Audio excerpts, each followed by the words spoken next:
Doctor Agarwal's கண் மருத்துவமனை இலவச கண் பரிசோதனையை வழங்குகிறது. Book appointment now.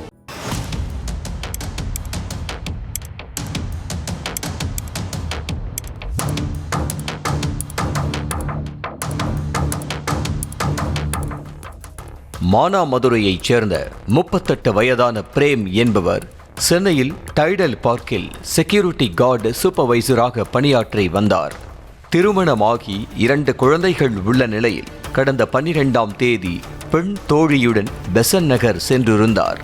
சில்லென்று வீசிய கடற்காற்றை ரசித்தபடி இரவு 10 மணி வரை நீண்ட நெடிய உரையாடலை தொடர்ந்த அவர்கள் பின்னர் அங்கிருந்து புறப்பட தயாராகினர்.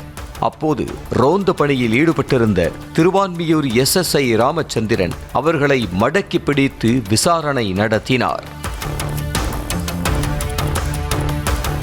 கண்ணு கெட்டும் தூரம் வரை கடல் இருந்த போதும் இந்நேரத்தில் எங்கிருந்து வருகிறீர்கள் என கராராக கேட்ட அவர் சம்பந்தமே இல்லாமல் கேள்விகளை அடுக்கிக் கொண்டே சென்றார்.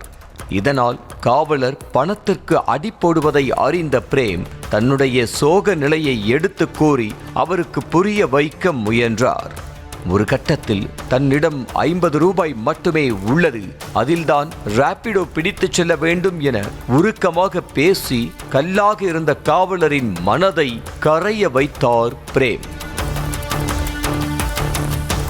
எவ்வளவு கேட்டாலும் பணம் வராது என்பதை அறிந்து கொண்ட ராமச்சந்திரன் அவர்களை அங்கிருந்து கிளம்பும்படி கோபமாக சொல்லிவிட்டு தூரத்திலிருந்து நோட்டமிட்டார்.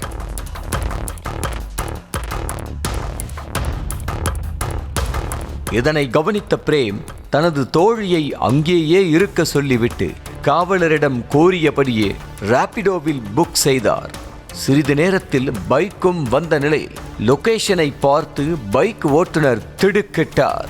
செல்ல வேண்டிய இடம் சரியாக அங்கிருந்து 500 மீட்டர் தொலைவில் இருந்த பைக் பார்க்கிங் என்பதால் குழப்பமடைந்தார்.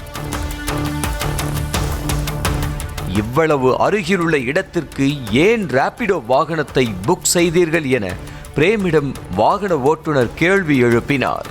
அதற்கு பிரேம், அதையெல்லாம் கேட்காதீர்கள், கூடுதலாக கூட 100 ரூபாய் தருகிறேன், பைக் பார்க்கிங்கில் விட்டுவிடுங்கள் என கூறியதாக தெரிகிறது.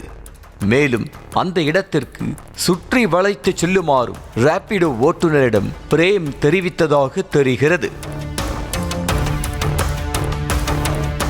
இதனை அடுத்து பிரேம் கூறியபடியே ராபிடோ ஓட்டுநர் சுற்றி வளைத்து சென்று அந்த இடத்தில் இறக்கி விட்டுள்ளார். அதன் பிறகு பிரேம் தனது பைக்கை எடுத்துக்கொண்டு விரைவாக அங்கிருந்து புறப்பட்டார். இவை அனைத்தையும் தொலைதூரத்திலிருந்து நோட்டமிட்ட SSI ராமச்சந்திரன் தனது வாகனத்தை எடுத்துக்கொண்டு பிரேமை பின்தொடர்ந்தார். இதனை கண்டு பயந்த பிரேம் பெண் தோழியை பெசன்ட் நகரிலேயே விட்டுவிட்டு பைக்கில் அதிவேகமாக சென்றார். கலக்ஷேத்ரா பகுதியில் உள்ள வேகத்தடையில் ஏறி இறங்கும் போது நிலை தடுமாறி கீழே விழுந்து தலையில் படுகாயமடைந்தார். இதனை கண்டு அதிர்ச்சி அடைந்த SSI ராமச்சந்திரன் விபத்தை நேரில் பார்த்த காவலாளியிடம் இது யதார்த்தமாக நடந்த விபத்து என்றும் தான் தூரத்தில் சென்றதால் அவர் விழவில்லை எனவும் போலீசாரிடம் கூற வேண்டும் என சொல்லி குற்றத்தை மறைக்க பார்த்ததாக கூறப்படுகிறது. இதனை அடுத்து தகவல் அறிந்து வந்த போலீசார் படுகாயமடைந்த பிரேமை ராயப்பேட்டை அரசு மருத்துவமனைக்கு அனுப்பி வைத்தனர். ஆனால் இது அனைத்தையும் கவனித்த ராபிடோ ஓட்டுநர் நடந்தவை அனைத்தையும் போலீசாரிடம் தெரிவித்துள்ளார். கடந்த 12ஆம் தேதி இந்த விபத்து நிகழ்ந்த நிலையில் அரசு மருத்துவமனையில் சிகிச்சையில் இருந்த பிரேம் கடந்த 22ஆம் தேதி சிகிச்சை பலனின்றி உயிரிழந்தார். இந்த நிலையில் தனது கணவரின் மரணத்திற்கு SSI ராமச்சந்திரன் தான் காரணம் என்றும் அவர் மீது நடவடிக்கை எடுக்க வேண்டும் என்றும் பிரேமின் மனைவி புகார் அளித்துள்ளார். பெரும்பாலான மக்களிடம் விசாரணை என்ற பெயரில் போலீஸ் அத்துமீறுவது தங்களை பெரிதும் பாதிப்பதாக பொதுமக்கள் வேதனை தெரிவித்திருக்கின்றனர். டாக்டர் அகர்வால்ஸ் கண் மருத்துவமனை இலவச கண் பரிசோதனையை வழங்குகிறது. Book appointment now.